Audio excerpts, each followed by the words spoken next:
ప్రభుత్వ అనుమతులకు విరుద్ధంగా నిర్మాణం చేపట్టిన భవనానికి 2018 పంచాయతీరాజ్ చట్టం ప్రకారం చర్యలు ఆ భవనాన్ని తొలగించుటకు నోటీస్ అందించామని గ్రామ ప్రత్యేక అధికారి తహసీల్దార్ సురేష్ తెలిపారు.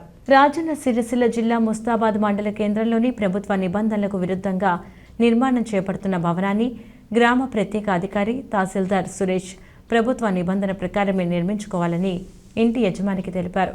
ప్రభుత్వ నిబంధనలకు విరుద్ధంగా నిర్మాణం చేపడుతున్నారని పోలీస్ స్టేషన్లో ఫిర్యాదు చేసినా లెక్క చేయకుండా అర్ధరాత్రి నిర్మాణ పనులు చేసి స్లాబ్ వేయడంతో ఆ భవనానికి నోటీసు పత్రం అందించి పనులు చేరాదని 2018 పంచాయతీరాజ్ చట్టం ప్రకారం భవనం తొలగించుటకు నోటీసు పత్రం జారీ చేస్తామని గ్రామ ప్రత్యేక అధికారి తహసీల్దార్ సురేష్ తెలిపారు.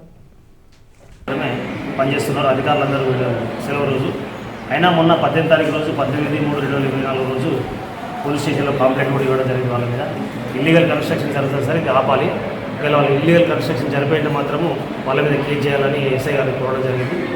గ్రామ ప్రత్యేక అధికారి ఎంఆర్ఓ గారు కూడా చెప్పారు. కాబట్టి వాళ్ళు అట్లా చేసి కంప్లైంట్ ఇచ్చినా కూడా నిన్న రాత్రి మాకు ఎవరికి తెలియదు, ఆయన అనుకోకుండా స్లాబ్ వేసినట్టు మార్నింగ్ తెలిసింది. మార్నింగ్ తెలియగానే ఇమ్మీడియట్గా డిస్మెంటల్ చేయడం కొరకు ఫస్ట్ నోటీస్ ఇవ్వడం జరిగింది. వాళ్ళు అందుబాటులో లేకుంటే వాళ్ళ కొత్త పిల్లలు కూడా అంటేయడం జరిగింది. అటు ఫోటో డిపిఓ గారికి, డిఎల్పిఓ గారికి, తర్వాత మెజిస్ట్రేట్ మండల మెజిస్ట్రేట్ తహసీల్దార్ గ్రామ ప్రత్యేక అధికారి గారు కూడా పంపడం జరిగింది. మరి ఇంకా 2 నోటీసులు ఇచ్చి జిల్లా పంచాయతీ అధికారి గారి ఆదేశాల మేరకు అది తదుపరి చర్యగా